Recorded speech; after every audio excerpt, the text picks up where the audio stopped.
Hello, everybody. Welcome to a very special episode of Fossil Friday Chats. We are doing a live stream of a video game called Monster Hunter World. I'm one of your hosts, Brittney Stoneburg. With me, as always, Hi everybody, I'm a level 5 a rank 5 monster hunter, Gabe Santos from the Alf Museum. and joining us today is our two guest paleontologists, one from the Western Science Center, one from the Alf Museum of Paleontology, Dr. Andrew McDonald and Billie Guerrero. Hey guys, it's good to see you. You. Hey everybody.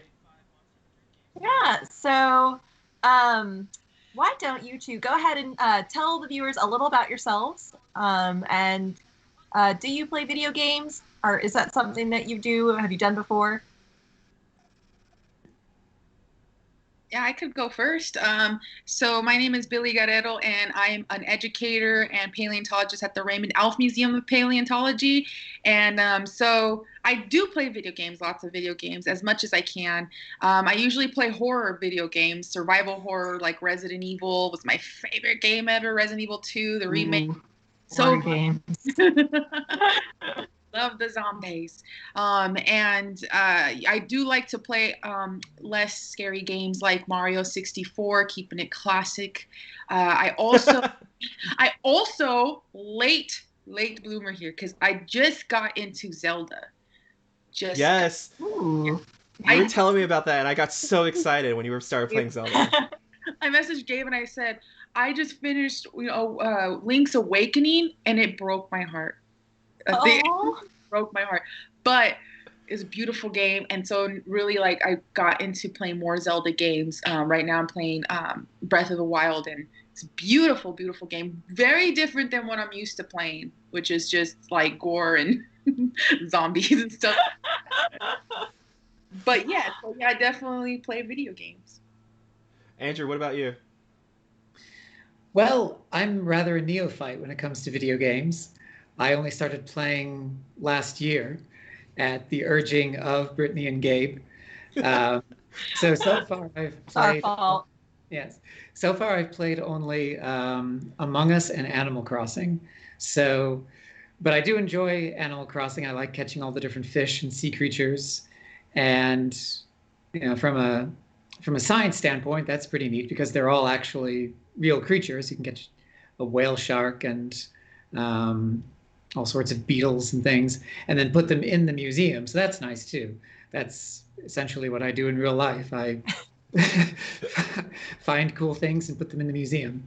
So yeah, and if viewers are interested, we did a while back we did do a live stream episode with Dr. McDonald playing Animal Crossing and making observations about the museum they're in. So after this, if you're looking for something else to watch to spend your Friday on, go ahead and look through our YouTube and you'll find it. I have played lots of video games ever since I was a kid. Started out on ye old Atari. I still have my old Sega Genesis. I played a little bit of Monster Hunter, not a lot. As I told Gabe, the user interface overwhelmed me. But video games have always been a big part of my life, and very excited to see this intersection of science and gaming today. So how about you, Gabe? I love video games. I've been playing video games since I was a kid. I wouldn't call myself a gamer too much. I'm more of a person who likes to play video games because, as you probably will see today, I struggle a bit sometimes when it comes to video games. My roommate Jared, who is also a paleontologist, will often be like, "Hey, get good." Whenever I complain about me not doing well in the video game. But I love video games, and like you said, as a scientist, it's just something that comes naturally. I'm always looking at the science of stuff that inspires video games, especially in Monster Hunter.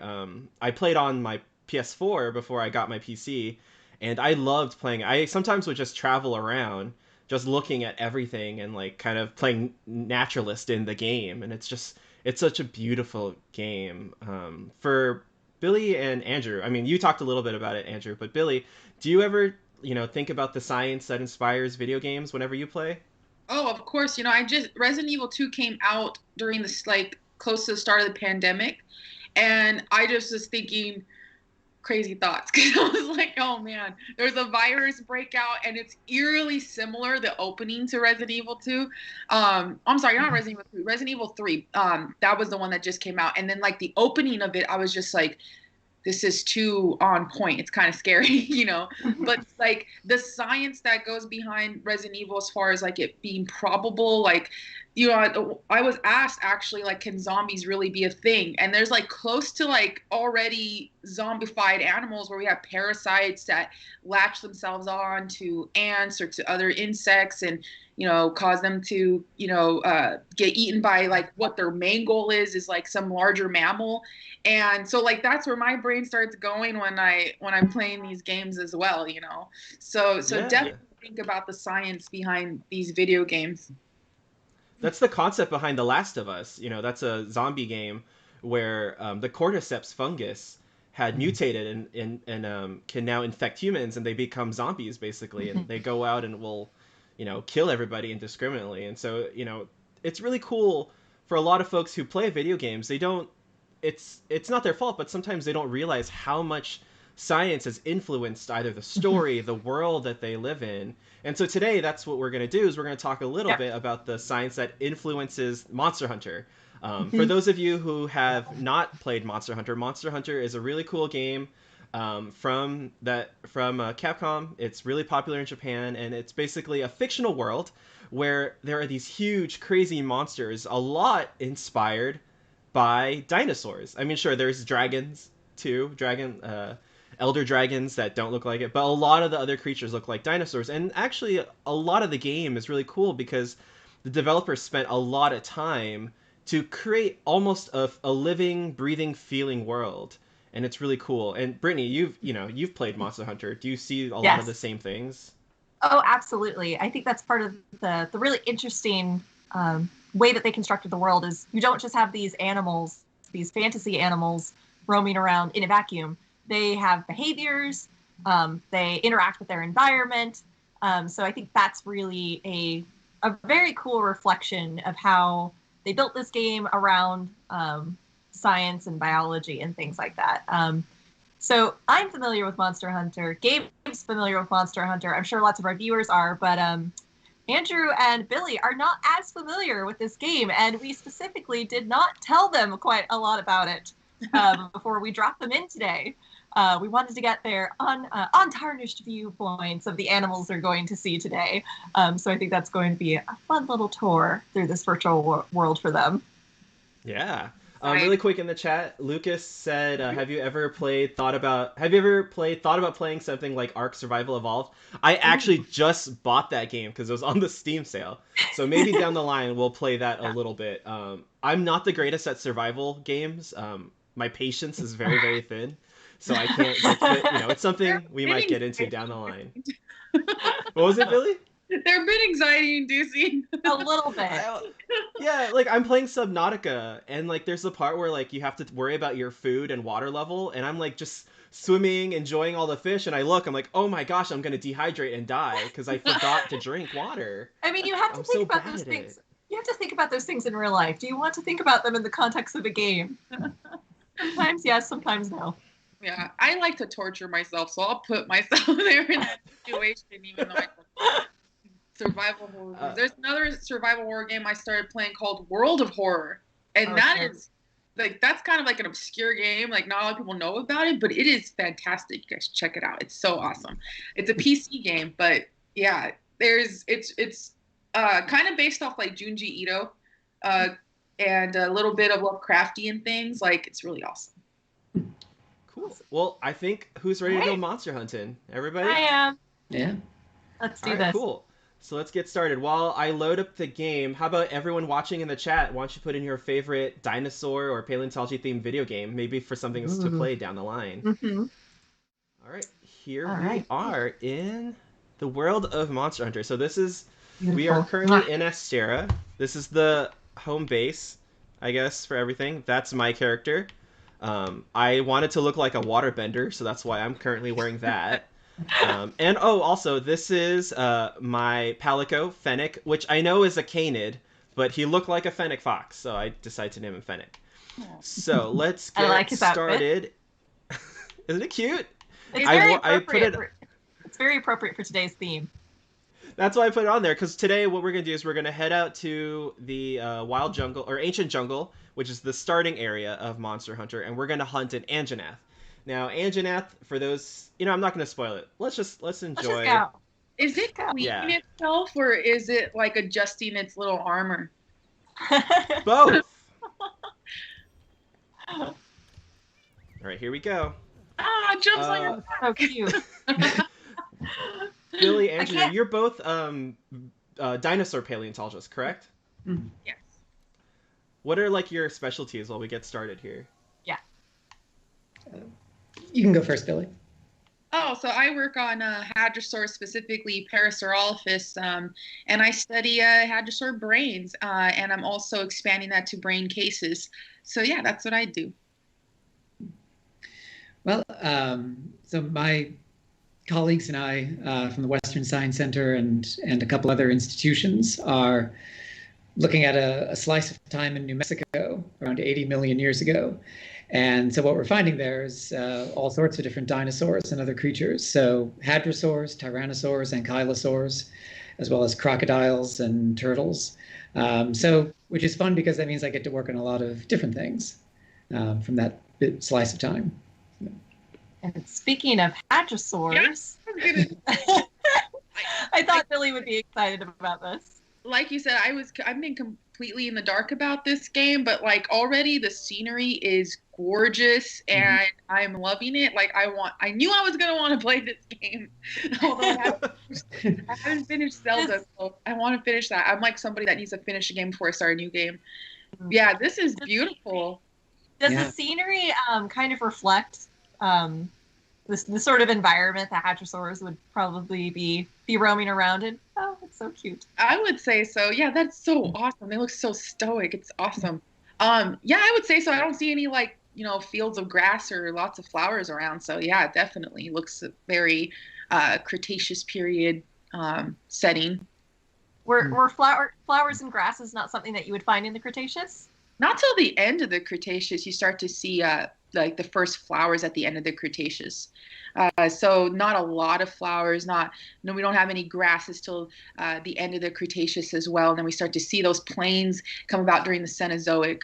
So yeah, like this pretty decent here. I like it.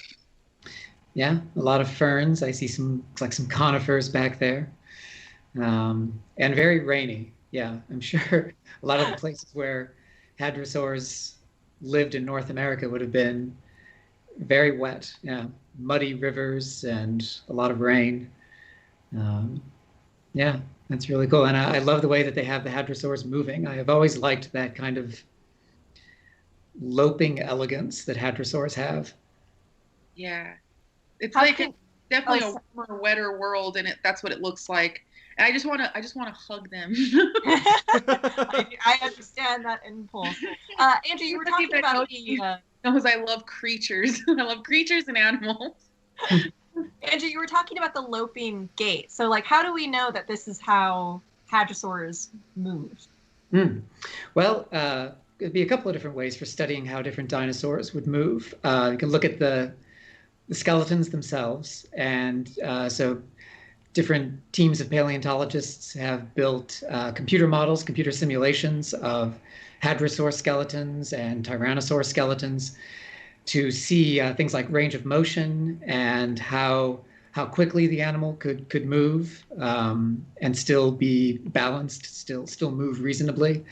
We can also look at direct evidence from fossil trackways, fossil footprints. So in the case of hadrosaurs, there's trackways that show them walking on two legs and some that show them walking on all fours. So the current thinking is that they could do both, depending on the situation. If they were just walking around, maybe they would move on all fours. If they needed to run from something like a tyrannosaur, maybe they would move on just their hind legs. Even though we can't observe dinosaurs directly, there's still several different ways we can learn how they would have moved, which is, when you think about it, that seems like such a basic question, how did it walk? But it's really a complicated question because these are skeletons that are rather unlike anything alive today. So it takes several different points to figure out how they would walk and if you could ride them. Oh my gosh. I just had to. I also like how they're like put in groups right now, because it's kind of like that kind of behavior is also like you have to be careful and more conservative about dinosaur behavior.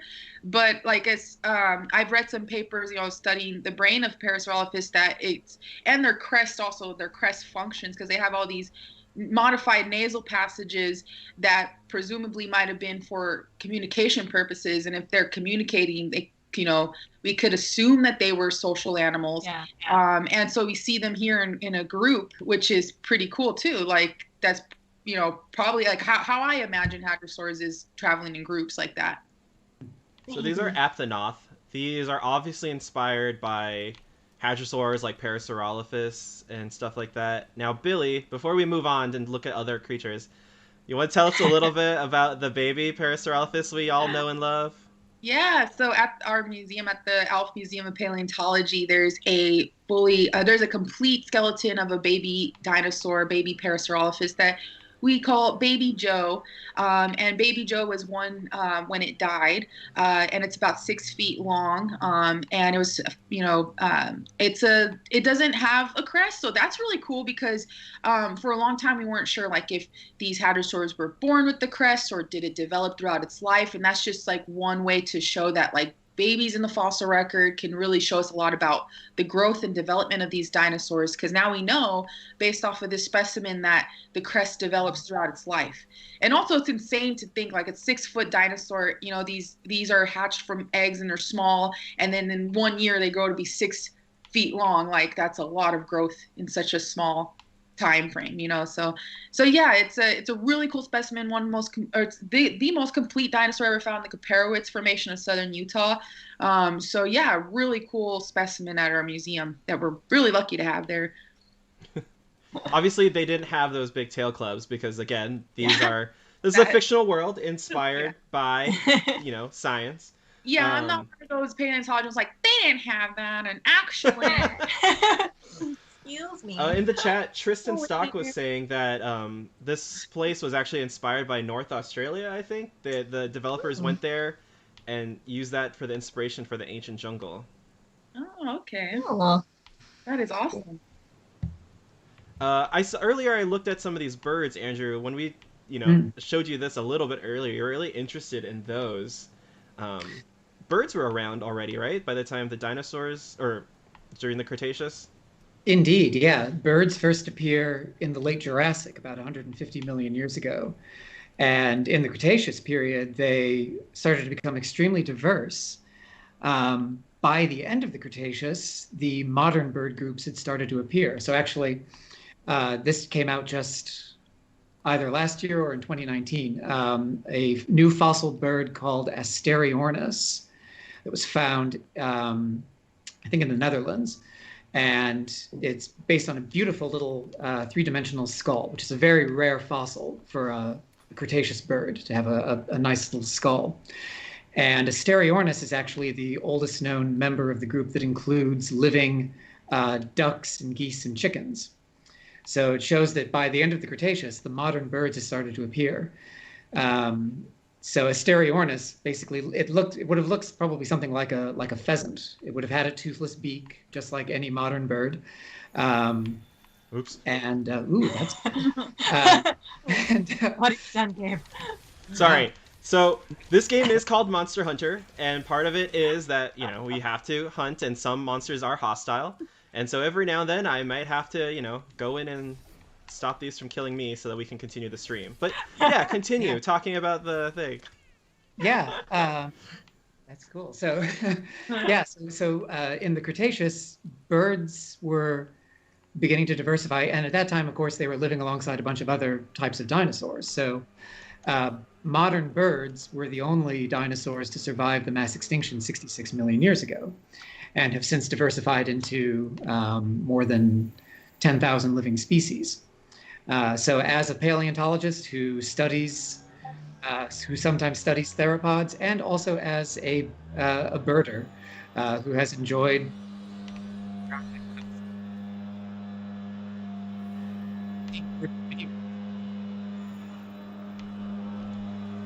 Gabe, Let's see. Yeah?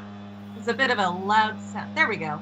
Seems to have gone in the background now. Sorry, couldn't hear you for a moment. There was a bit of a loud sound going on, but I think we're good now. They decided to mow the lawn in front of the house just now, so... Of course they did. There's- Sorry, Andrew, before we move on, Robert Soto was asking, could you spell the name of the bird you were talking about? Yeah, Asteriornis. It's Asteriornis.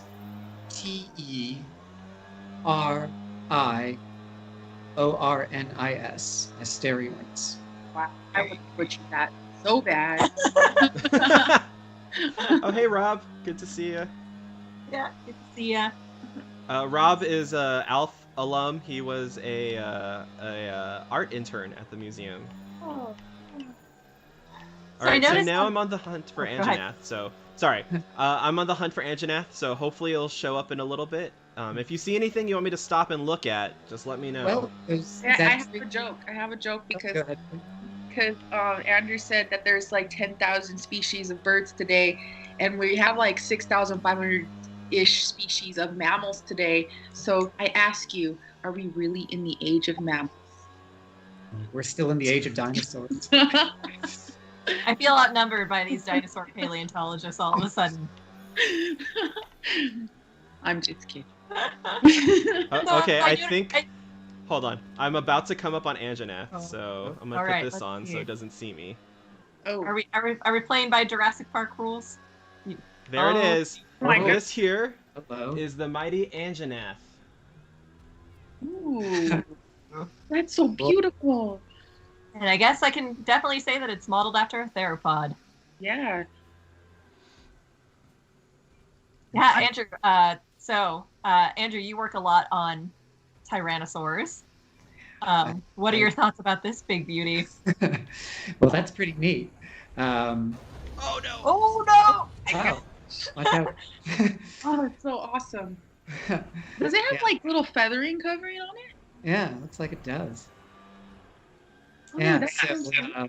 that's pretty cool. Yeah, so we know that some of the early tyrannosaurs had feathers. They wouldn't have looked like modern bird feathers. They would have been pretty simple filamentous feathers, probably there for insulation. So we see that in some of the exquisitely preserved early Cretaceous tyrannosaurs found in China.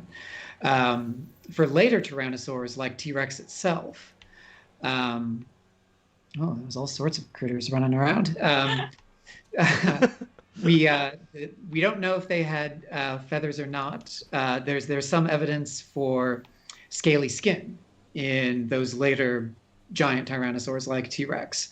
Patches of skin impression from around the neck and the hips and the tail.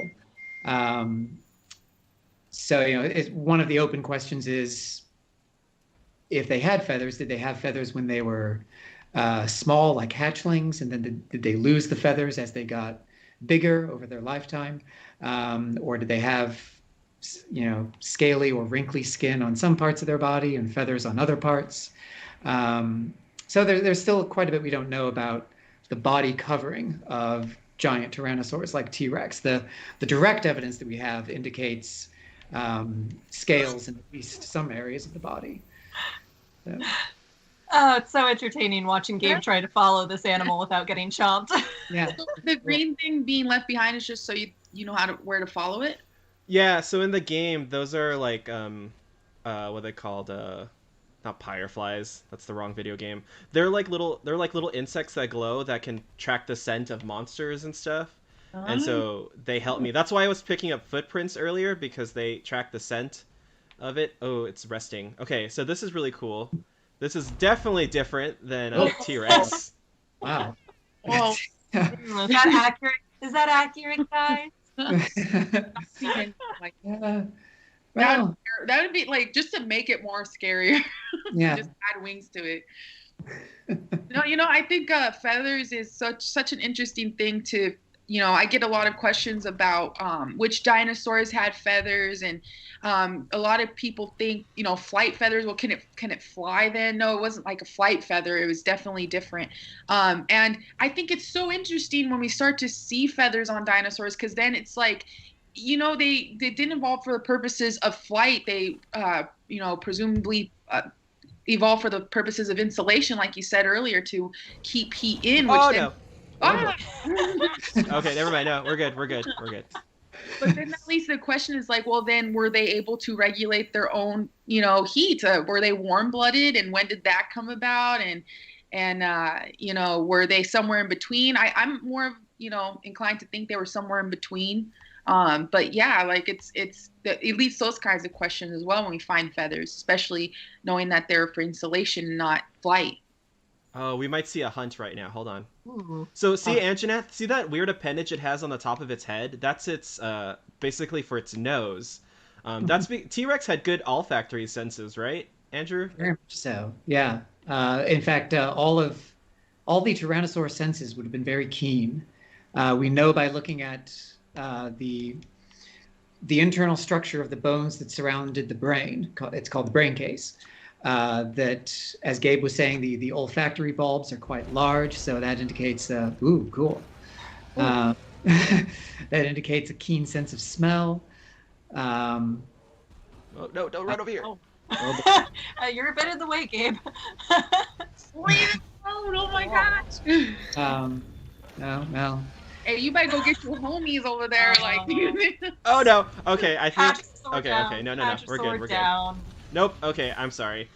Oh, but look at that one. That one's sticking up for its homie. It's all like, don't be up in my turf. Can you write? Can you write? When it's not incredibly angry at you, Gabe, can you write this? Yeah. Hold on. Okay. Yeah. Oh. Oh no. Okay. Just a reminder, everybody. I'm not the greatest gamer, so please don't judge what I'm doing. I'm also trying to talk about science at the same time. Yeah. Oh, kudos to you, because I would not be able to do that. Oh, here's a question from the chat. This is from Lucas. Speaking of feathers, to what extent would animals like Dryptosaurus be coated? That's a good question, and right now we really don't know. So, Dryptosaurus is another type of tyrannosaur. Lived in the late Cretaceous, known from one skeleton found in New Jersey. Actually, it was one of the first dinosaur discoveries in North America. It was found in, I can't remember what year the skeleton was actually found, but it was first described in 1866. So it is a tyrannosaur, so there's every possibility that it had filamentous feathers, like some of the earlier tyrannosaurs, but right now we just really don't know. Sorry. Oh boy. So here, obviously, Anjanath is a very, very ferocious dinosaur or monster. There's that whole thing that T-Rex was actually a scavenger. Andrew, Billy, yeah. What do you think about that? Oh God, come on. Well, definitely both. I mean, it probably used its big size to, if it didn't have to use the energy, just kind of bully, another dinosaur out of its meal. So I think it definitely had it could probably be a scavenger, but also predator. I mean, had all these predator characteristics about it. And then there's like a lot of studies that show like, the way that it wouldn't have been able to pivot very well.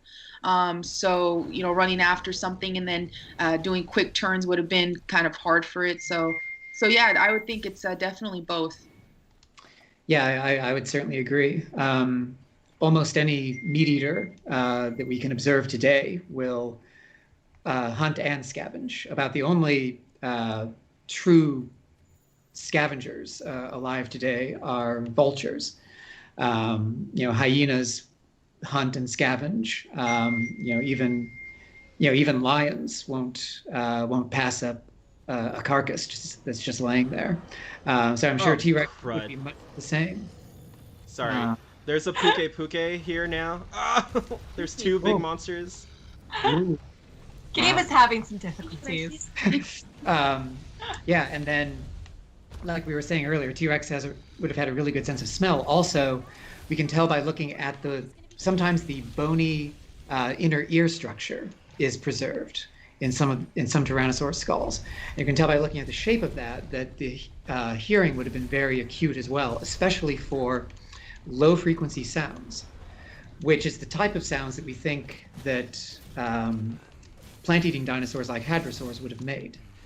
And we know from looking at tyrannosaur bite marks on the bones of other dinosaurs that tyrannosaurs would have eaten hadrosaurs and large horned dinosaurs like Triceratops.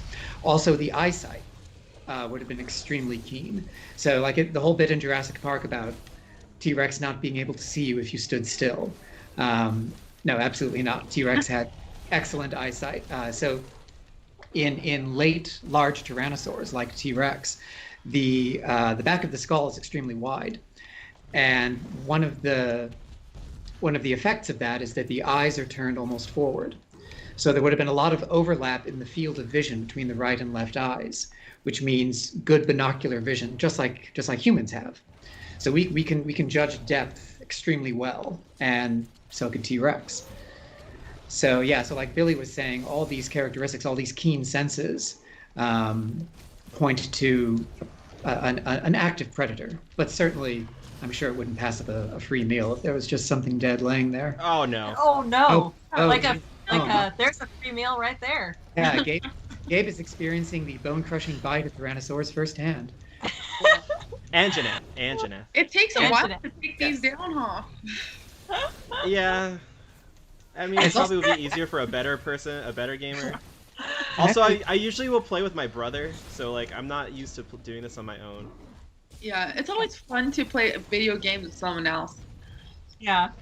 Now, And go ahead, Andrew. I was going to say that crest that Anjaneth had on its nose a few minutes ago was really cool, and we know that some early tyrannosaurs, some of the Jurassic and early Cretaceous ones, had tall crests on their snouts.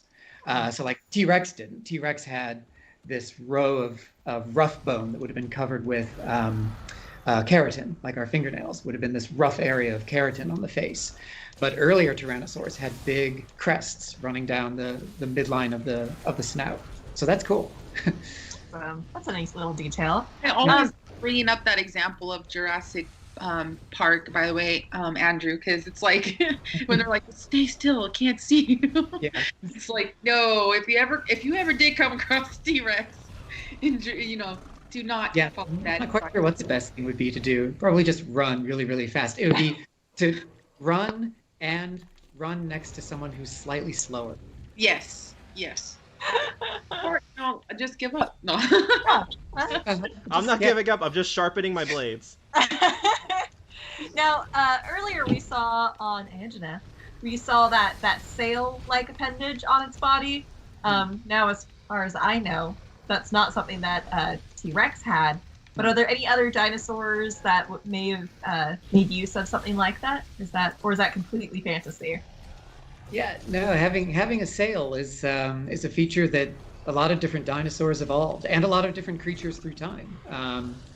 So yeah, we don't know of any sail-backed tyrannosaurs, but of course there was Spinosaurus, another giant Cretaceous theropod from North Africa. There was even an early hadrosaur relative, also from North Africa, that had a sailback. There's some, Dimetrodon, which lived before the dinosaurs and is actually more closely related to mammals, to us. Also had that famous sailback. There's even a sailbacked amphibian that lived before the dinosaurs. So, the function of these sails and all these different animals is a little bit difficult to explain. But yeah, that is a feature that has cropped up again and again through evolution. Run, Gabe. Hold on, I'm getting a potion. Yeah, Spinosaurus is one of my favorite dinosaurs. It was one of the first dinosaurs that I got into just because of the way that it looked. It's very ferocious, and I was like, T-Rex, who?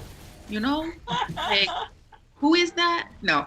But yeah, and then I think that the thing that really got me into Spinosaurus was the history behind the fossils and how it was found. And during World War II, and the Allies bombed the area, and then we lost the specimen, and it was just so sad, But we do have some sketches from it, and it's some pictures, and I mean these sails could be really huge, like 6 to 7 feet long on the Spinosaurus. So just really incredible, and its adaptations were different as well. It's like more adapted to like aquatic environment. We know dinosaurs don't live in the water; they live on land, and so this one, went to the water quite frequently. Had adaptations to the water, like a crocodilian type snout, and all these sensors on its snout to be able to detect life in the water and things like that. So it's just really, really awesome creature that I just completely fell in love with.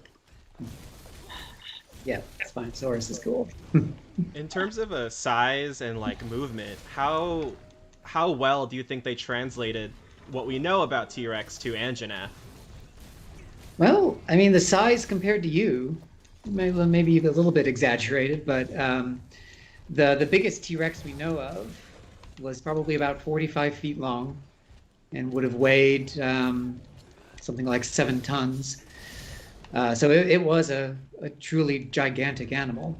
And then a T-Rex that size would not have been a fast runner. Probably would have moved, I forget what the current estimates are on T-Rex, on top speed of an adult T-Rex. I think it's like, I want to say it's like 15 miles per hour, 20 miles per hour. I'd have to go back and look at the papers, but yeah, in any case, not a fast runner. But then it probably didn't have to be, because the animals it was hunting were probably not all that fast either. Big giant hadrosaurs and big triceratops. A juvenile T-Rex would have been much speedier, because they had much longer legs in comparison to their body size, and were just of much lighter build, and of course considerably smaller than a full-grown T-Rex. Climbing up. Wow, that's just climbed right up that. It's limping. You're like, hey, come back here. Ah, we're gonna fight up here. All right, there are some good questions in here. Do you all have a favorite fossil locality or fossil you've worked on or been to? We can discuss this while Gabe takes care of business here. Yeah, just if you guys got like a quick what's your favorite? What's your favorite? Heck!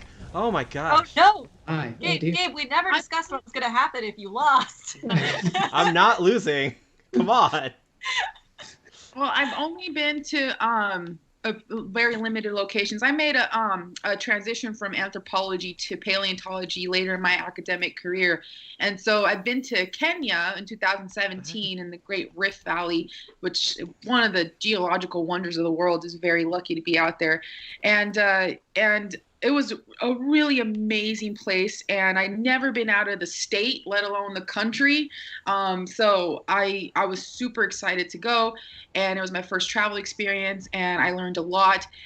So that was one. I mean, I don't have much under my belt. I've gone to the Barstow Desert with the museum, but yeah, so I would have to say Kenya because of my limited experience. But yeah, 6 weeks out there, get to meet the indigenous people, and you get to talk to different students from all over the world, and it really puts a lot into perspective, not just paleontologically but socially too, because you realize how much the world is paying attention to the US.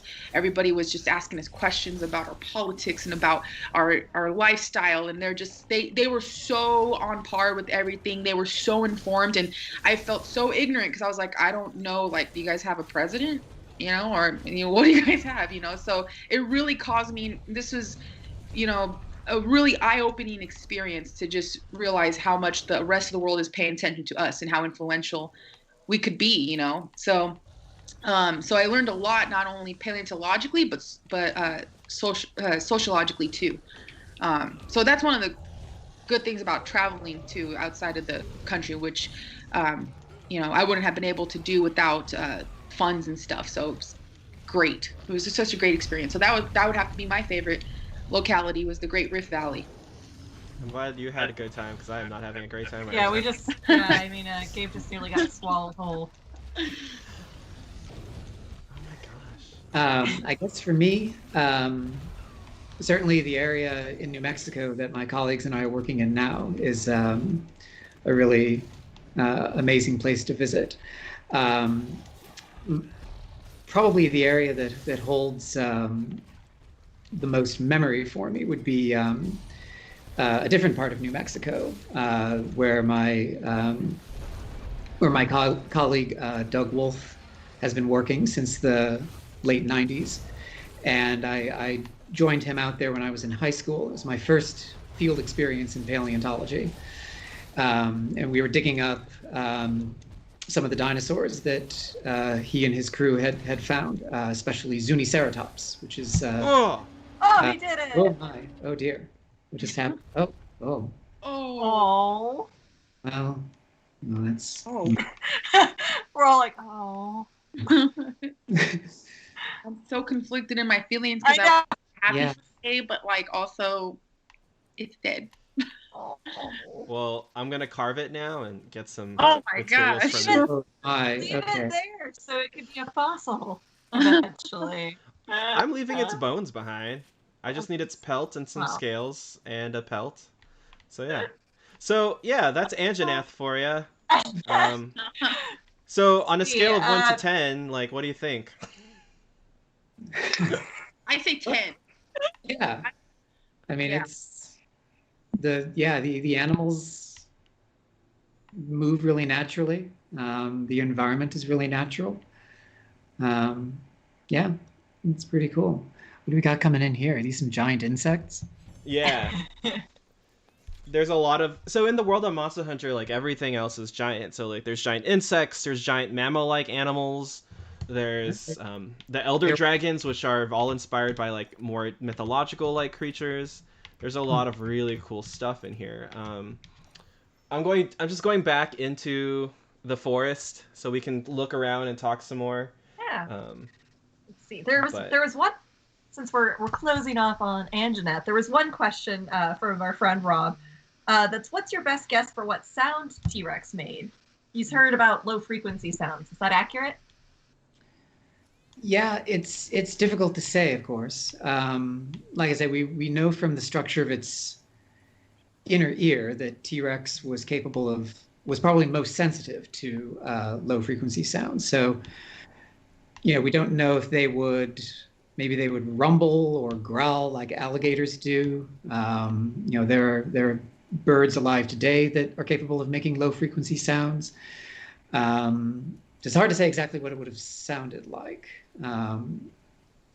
Would it have done a huge iconic roar like in Jurassic Park? Hard to say. Maybe it would have been more like an alligator in its vocalizations. That low rumble. Mm-hmm. Yeah, Oh, really quick, like a in the chat. Oh, sorry, Billy. Go ahead. Oh no, it's just probably, I would think more like a throaty sound, maybe even some like hissing. That would be cool, like an alligator. But yeah, like something like low booming. I would think based off of what we do know, like Andrew was talking about, the ear canals, the inner ear canals can tell us a lot about that. Really quick for everyone in the chat that's sad that I slayed Anjanath. You have the ability to capture monsters. Like normally that's what I would do because you get more points from it, but I forgot to equip my trap tools and my tranquilizing stuff. So yeah, there's that. Whoopsie doodle. But you can totally capture monsters. You don't have to slay them in the game. Because, if you want to research them, which is what the point of this game is, as a Monster Hunter, you're part of the research commission, you can capture them. So I'm not a totally heartless killer in the game. I'm just not great at it. Okay, so really quick, I'm going to move down here to show you these smaller monsters that you want to tell us what you think they're inspired by? Oh. Are they supposed to be pachycephalosaurs? Yeah, I see it Yeah. now. Yeah. Trying to get a good look. Yeah, I see the domed head there. Oh, cool. So there's a sexual dimorphism here. There's the males with the larger crest in the back, and then there's the females here. Mm-hmm. Oh, Jesus. Yeah. That's cool. Yeah, so All right. Pachycephalosaurs are the small plant-eating dome-headed dinosaurs. They're related to ceratopsians, but we don't quite know much about their evolution because we don't actually have any fossils of them until the late Cretaceous. So if they're primarily like herbivorous and plant-eating, what do we know or have any ideas what the dome is for? Yeah, there's been a lot of the idea that's been around for a long time is that can of worms. Yeah. Yeah. There's still quite a lot of debate about that. Some have thought that they did headbutt, or maybe they butted each other in the flanks, in the sides of the body. Some have speculated that the dome might have been primarily a display device, that actually in life it would have been covered with keratin, so that the dome shape might not have been its actual shape when the animal was alive. So we still a lot of debate about that. Yeah, I've seen papers on both of those ideas where we have them use them more like battering rams, like they pump heads, and then there's some papers that say they were just too weak to do that. But like you said, there could have been like a layer of keratin over it. Like there's that is the question. I'm just like, I really don't know. It could have also been used for being able to tell, between species or different, even life stages. Sometimes we might even over categorize dinosaurs and say this one's a completely different dinosaur because it has a slightly different dome. And, it could be that it's in an earlier stage of its life or maybe a later stage of its life. And so maybe it used those domes to be able to tell, is it ready for mating or, again, species recognition, like, okay, that's a member of my own species. I can mate with them and have babies that are viable offspring, So we're not sure. Yeah, that's like Billy was saying, there's actually a good growth series for some of these pachycephalosaurs from Canada that shows that early in their life they didn't have the dome. The top of the head was flat, and then the dome only developed later in life. Yeah. Interesting. What is that? Yay! Mammal. It's a moss swine. Mammals. Yay! That's what I like to see. Are you riding the pig? Yeah. So, as I try to tame this moss swine, for Billy and Andrew, we've had a lot of fun looking at these, but I think one thing for sure that when they're recreating these kind of things, we have to add flesh from what we only know about from bones, right? What are your opinions on reconstructing animals without knowing what their muscle and their skin or their colors were like? Yeah, one of the questions I get a lot is how do I study brains or any nerves if all that soft part is gone, right? And there's this method that I am actually referencing a lot in my paper, and that's the extant phylogenetic bracketing system, where we use things that are alive today to be able to see certain dents in their bones, certain divots, certain holes that would have on things that are alive today, right? That you have these same, kind of divots and muscle attachments that go in those divots and landmarks on bones. And we could use the things that are alive today to kind of tell us about the things that are extinct. So a good example is the brain case, right? We know everything that's alive today has a brain case has a brain inside the brain case. That's why it's called a brain case, right? So if we find a brain case in the fossil record, we could safely assume there was a brain in there, right? So, and a lot of the bones that we have that have these openings, if we look at things alive today, we could say, okay, these have the same openings, so it's safe to assume that they have the same nerves. And with muscle attachment, there's the same landmarks or divots in the bones that connect to muscles that we could, also, reconstruct. It's totally out of my realm of expertise. I don't know how to do muscle reconstruction or anything like that, but I know we could use the bones and those landmarks in the bones to be able to reconstruct muscles. And we do it in forensic science too. Forensic scientists do that with facial reconstruction all the time, and it's pretty scary how accurate they could be, you know. So yeah. And luckily, sometimes the fossil record does provide a pretty clear picture of an extinct animal if it's preserved well enough. So like some of the small meat-eating dinosaurs from China that have feathers, people have been able to look at those feathers under a scanning electron microscope and see the shapes of the melanosomes, the color pigment cells, and have been able to reconstruct the color patterns of some of these small meat-eating feathered dinosaurs. Other cases, like some of the extremely well-preserved hadrosaurs from late Cretaceous of North America, can give a pretty clear idea of the overall body shape, the contours of the body when the animal was alive. So like how deep the neck was, how deep the tail was, how much bulk was there on the legs and the torso.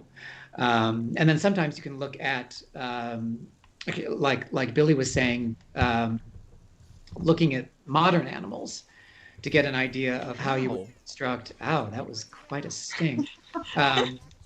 So to get a sense of how you construct dinosaurs. I was afraid of the Rathalos, and now these little insects are killing me. Okay, keep going. Sorry, I'm leaving. So a good example of that is some of the horned dinosaurs. So like there's a type of horned dinosaur called Pachyrhinosaurus, and that name means thick-nosed lizard. And it was given that name because it has this massive pad of bone, just solid bone on top of its snout. And there's been some different speculation about how that should be reconstructed. Some thought it might have had a big keratin horn coming off of that, like a rhinoceros. So if you look at a rhinoceros today, they don't actually have any bone inside their horns. The horn is just keratin, like our fingernails, but it rests on this rough, bony base on the skull of the rhino. So there was some idea that maybe Pachyrhinosaurus should be reconstructed like that. But then when some paleontologists did a detailed comparison of that bony pad of Pachyrhinosaurus to a whole range of living animals, looking at the bones of the living animals and then what kind of tissue was on top of the bones, they actually found the best match was the top of the head of a musk oxen. So on the top of the head of a musk oxen, it's this flat platform of keratin that then sweeps out and joins the horns that come off the musk oxen's head.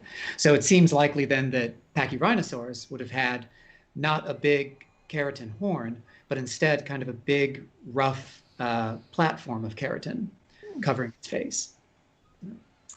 Gabe was showing off a very cool Archaeopteryx looking creature there. Very much like an Archaeopteryx.